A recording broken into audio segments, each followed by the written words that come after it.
ಎಲ್ರಿಗೂ ನಮಸ್ಕಾರ. ನಾನು ಇವತ್ತು ಬಂದಿರೋದು ಹುಲ್ಗಿ ಅಮ್ಮನ ದರ್ಶನಕ್ಕೆ.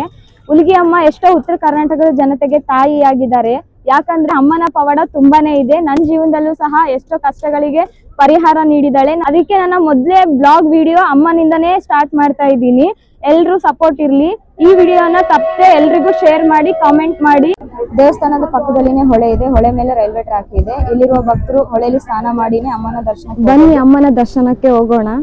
ಇವತ್ತು ಬುಧವಾರ ಆಗಿರೋದಕ್ಕೋಸ್ಕರ ಸ್ವಲ್ಪ ಭಕ್ತರು ಕಡಿಮೆನೇ ಇದ್ದಾರೆ. ಅಮ್ಮನ ದರ್ಶನ ಆದ್ಮೇಲೆ ನಾನು ಹೋಗ್ತಾ ಇರೋದು ಈಗ ಹೊಸರಮ್ಮವ್ವ ಎಲ್ಲರಿಗೂ ಗೊತ್ತಿರುತ್ತೆ. ಆದ್ರೆ ಹೇಗೆ ಹೋಗ್ಬೇಕಂತ ದಾರಿ ಗೊತ್ತಿರಲ್ಲ.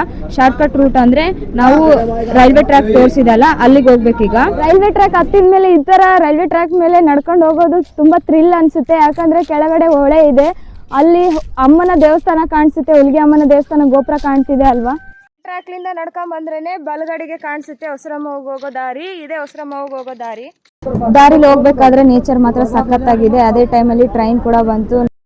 ಸ್ಟ್ರೇಟ್ ದಾರಿಯಿಂದ ಬಂದ್ಮೇಲೆ ಈ ತರ 3 ದಾರಿ ಬರುತ್ತೆ. ಇಲ್ಲಿಂದ ಬಲಗಡೆ ಹೋದ್ರೇನೆ ಹೊಸರಮ್ಮ ಹೋಗೋದು. ದೇವಸ್ಥಾನ ಅಲ್ಲಿ ಕಾಣ್ತಾ ಇದೆ ತೆಂಗಿನ ಮರದ ಹತ್ರ. ಹೋಗೋಣ.